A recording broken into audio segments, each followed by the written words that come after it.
and welcome to this edition of Hypothetically Speaking. This is a segment that we call Newsmakers. Our goal is to bring in people in the community who are representing entities or organizations that are in the news, making the news, and hopefully we'll get an inside look at just what exactly they're about and frankly figure out why it's so important to all of us.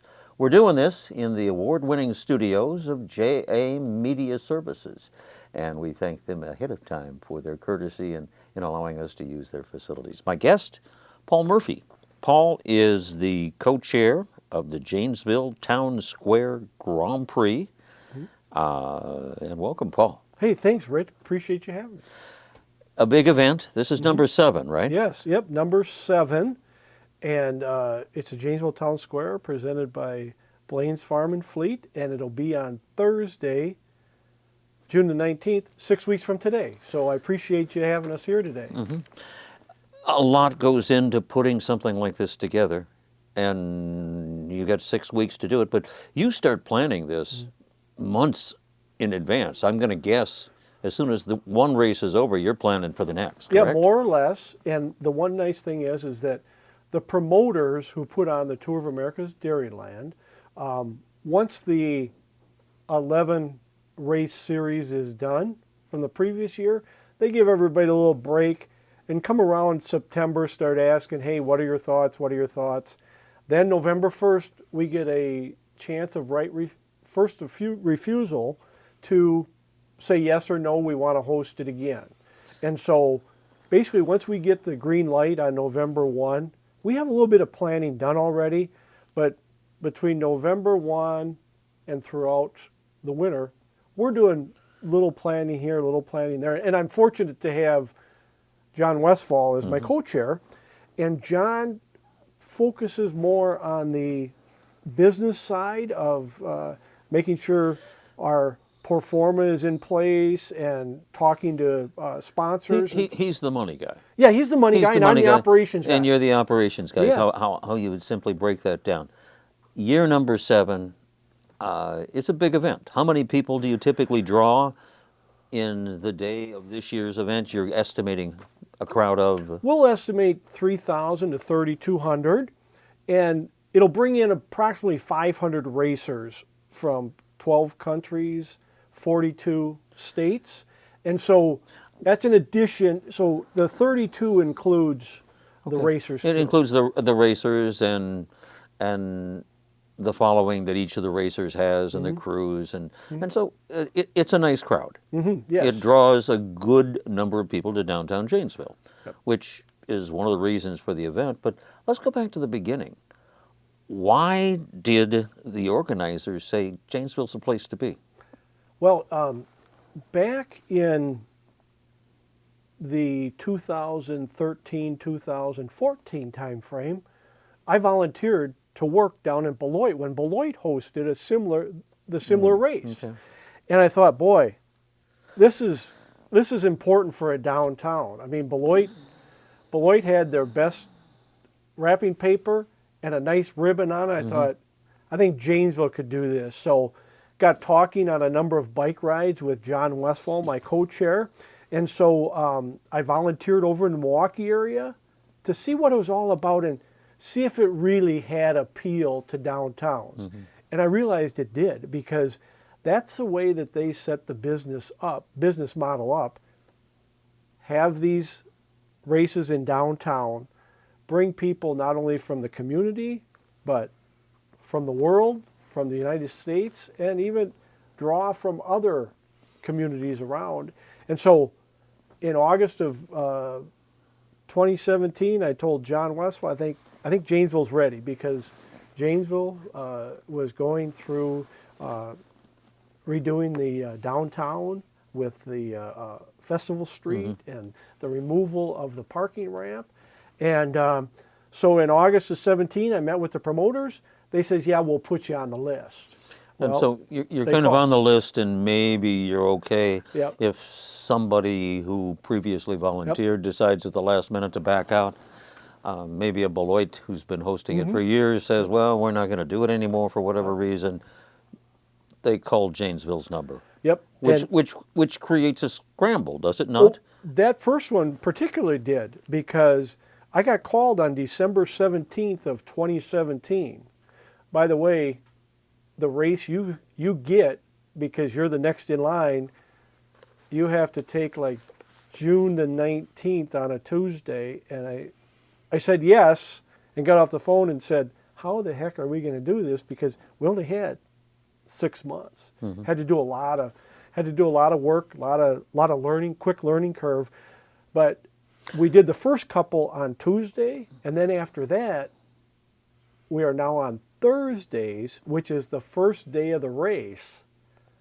Because in 2020, with what was going on with Kenosha, it came around to them and they said, we've got other things that we need to address in our community. So We can't do the race. You moved to the Thursday event. So we moved to the first day, and people said, well, why'd you do that? Because it's the first day, a number of people come into the first race community the day before.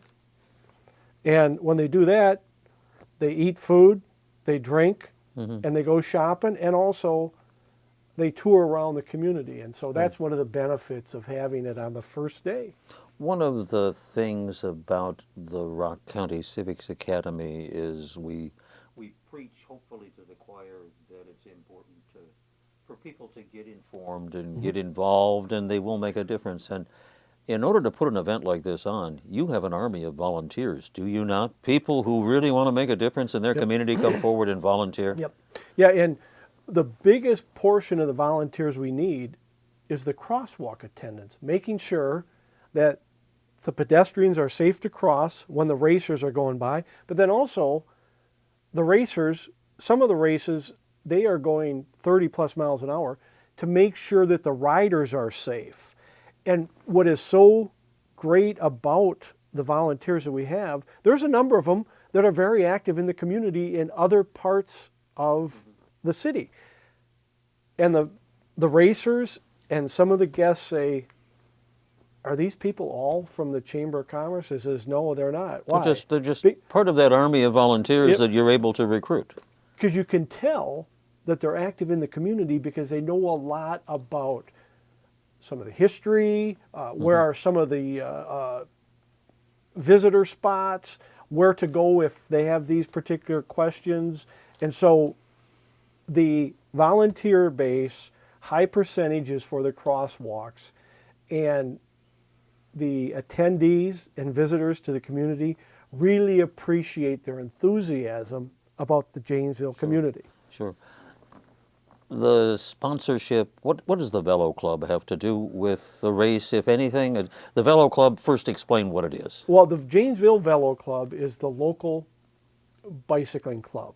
We are a... You bike year-round, and you have a variety of events, and essentially it's biking enthusiasts who want to play together, want to work together, want to ride together. Yep. And it gives you a chance to, well, if you're on a bike, you got a lot of time to talk to your fellow bikers, do you not? And that's how you and John got this thing organized. Yeah, bicycling is the great equalizer, because you get on a bike, put your helmet on, and start riding. You don't care what anybody's profession is or economic status, because you're out enjoying the nature, you're out enjoying the weather, and there's some great conversations that go on a bike. And you know, John Westfall told me back in 2000, talked to me about bicycling. I says, what? He says, bicycling is going to be the new golf. I go, explain. He says, you know how growing up as a kid, we used to hear about deals cut on the golf course? Now He says, on bicycles. deals are cut on bicycles. Yep. So, Well, let's go back and let's do a quick summary of when the event is and what should we expect. okay, it's Thursday, June the 19th. You should expect downtown from, if you were at Franklin Street in Milwaukee and you went up to Jackson, Jackson over to Court, Court over to Water Street to Milwaukee, and back to Franklin, you're going to see that area transformed into a criterium bike course.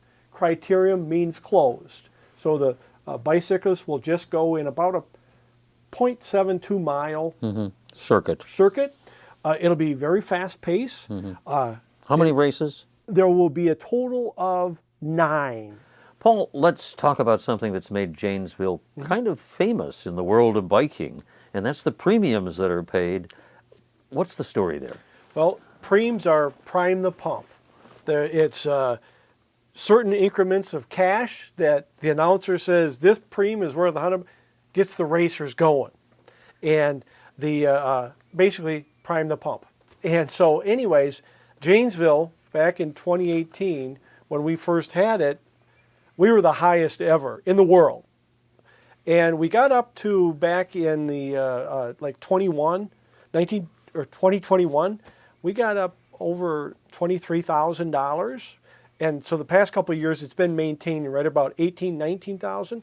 But the nice thing about it is the racers from around the world, 12 countries, 42 states, get on their cell phones, social media, and let the world know about Janesville. Well, and we need to know these are amateur bikers, are they not? Most of them are. Most of them, and as such, the preems are important. It pays for their expenses too, going in, things that the sponsors that they have don't pick up. Let's do a summary.